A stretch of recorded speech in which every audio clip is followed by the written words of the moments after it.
Hi guys, Ultimate Gaming HQ here, and you might be thinking, what am I looking at right now on the screen?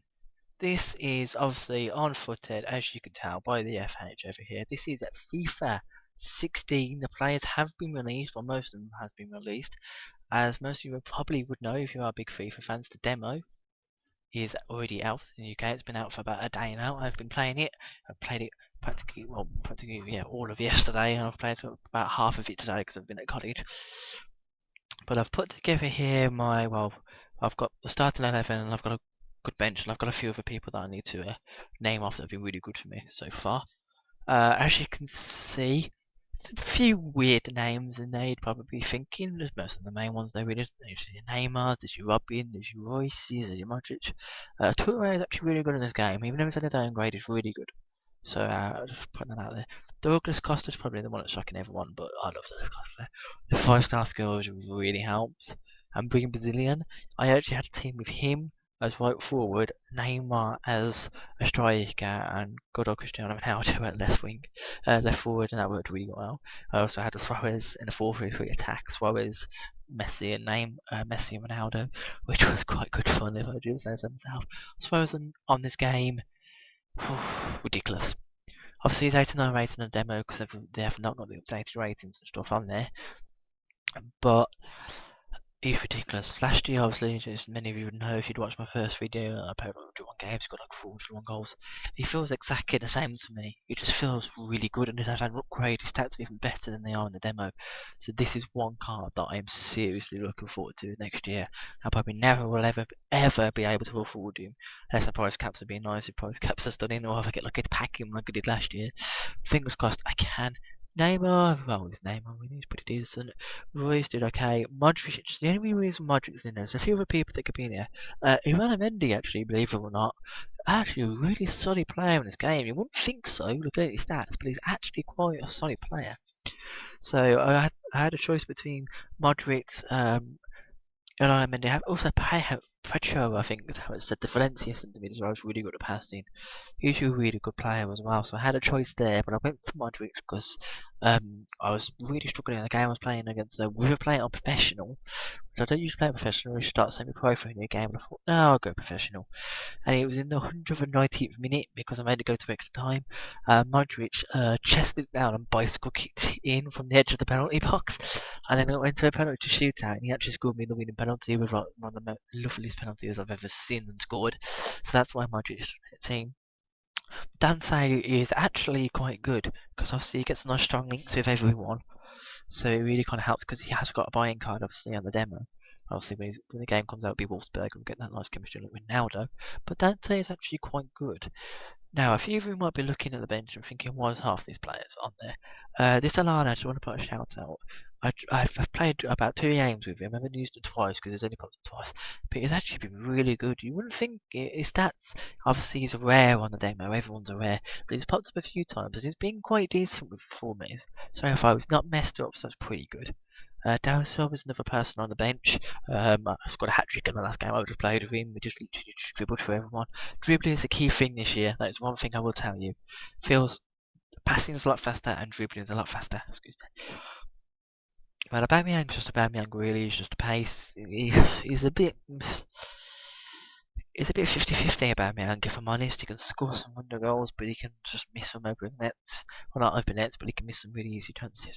Lewandowski, I've never got along with Lewandowski, but he's did a good game for me. He's scored a couple of good goals and done a finesse from like the corner flag angle, which was really good.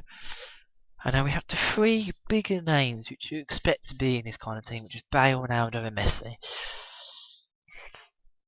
Well, best way I can actually say this is that Suarez is the best player in the game, in my opinion. Neymar is second. I'd say Douglas Costa is actually third, personally. Messi is very unreliable. He's very 50-50, Messi. I've played with him about 6 times on the draft. I've not even touched kickoff. This is all draft. This is Messi. I played about 6-7 games. Scored a hat trick in one of them. The other one I got 1 goal, but only because I had to pass it across to him to finally get a goal. All the other times he was ineffective, which is absolutely nothing. Ronaldo, I've had the same 6-7 games. Scored me 1 goal, I think. And he's just been absolutely useless. Bale, I've got to admit, I have only used Bale for 1 game. I'm not entirely sure. I've only used really Robin for 1 game, but Robin made such an impact on that 1 game. Hence why I've put him in the team ahead of Bale. Because Bale did good, but he was a little bit less. It was worse than Robin, basically. And by the way, he looks like so much like a monkey on this game. You have to see the faces. If you do get FIFA 16, you will see his face. He just looked like a monkey. I don't know if they've done it deliberately. I've got a few other people here that I just want to give like a little shout out that would be really good for me. I've got Daniel Sturridge, who I've not made the bench because you're going to have 6. He's been really good for me. There's a few other people. Mascherano, he's the only centre back that's actually scored for me so far. Badstein was actually quite a decent centre back, despite the pace as well. You wouldn't think he, but it's actually decent. I've got Orban in here, which is a Valencia left back. He's not got the best stats, but he gets a nice chemistry links with all the Valencia people, and they really helped me Porreo. But he was actually a really solid player. He actually gets perfectly with Otamendi on the game as well, because obviously Otamendi is still at Valencia. And then the last one is Stamboli. Now there is a story about this. Before you ask why the hell he used Stamboli, basically I got a team. I had Thiago Silva as a centre back. And the rest of the team, I built it quite nicely, but I needed a centre back. There was no one with chemistry to Thiago Silva or my goalkeeper. So I was looking at my team and who'd got. I picked Stromboli because he was the best player at the paid, minus everyone else was completely useless and I couldn't use him. And I knew Stromboli, I could maybe use him in midfield, but my midfield was pretty solid, so I didn't end up using him in the end. But I made a psychological decision. I looked at my team and I looked at my centre backs and I was like, I've got no one there. And I said, you know what? Stromboli, let's give him a go at centre back. I've done it a few times. I've played a few CDMs at centre back. Most people do it. Strikers, obviously left forwards, strikers, right forwards, strikers, right wings. All that. People do it all the time. It's just an experiment. Messi at Cam, by the way, is better than he's at right wing. I tried him at Cam for half, and he did so much better than he's done in every other performance for me, apart from the hat trick. Just putting that out of it. I think it's wasted on the right. Anyway, yeah, he was actually really struck me, Stromboli at centre back. He was very solid. You know, the worst part about that game was that was the only time I've actually used Thiago Silva because I had a straight red card with him in about 20 minutes.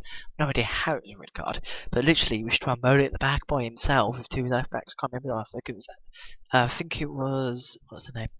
I just think it was Felipe Luis and Fina, if I remember. So he didn't have the best things, but Stromboli seemed to be really good in the area, won every single header. Well, tackling was about 90% probably altogether. He was just really, really good player. Anyway, you will be hopefully seeing console recordings from me soon. I should be getting my laptop any day now, hopefully. Might be tomorrow, might be Friday. You know, hopefully I should be getting it anytime soon. You will be seeing some actual console things, and I will definitely be bringing you a video on the FIFA 16 demo as long as I can. Thank you very much, guys. Don't forget to like, comment, subscribe, tell your friends about me. Obviously, I've missed last week. I've come back this week. But obviously the uploads, I've said in my last video that I uploaded before this one, it's slowing down a little bit because there wasn't really much to do towards the end because it was all the transfer stuff, but not much was really happening. I mean, you could look at transfer deadline day, for example, there wasn't really any big deals there. There was Marshall being overpriced to Man United and Van Dijk coming to Southampton. That was basically the only one. By the way, I don't know how you say his name. I think it's Alori. That's it. Alori from Liverpool. He's signed for Villa on loan. Before anyone asks my opinion, I think he's a fantastic player, and I think he's well worth between 6 and 9 million. Because I think him or Kouré are going to be our next young centre backs. Hopefully, keep hold of him for a long time. We'll see how he settles into the team. We've got a tough game coming up. We've got Blues on the 22nd, then we've got Beggars on the weekend. I think so. We've got 2 local derbies for him. Let's see how he handles it. Thank you very much, guys. See you soon, and bye.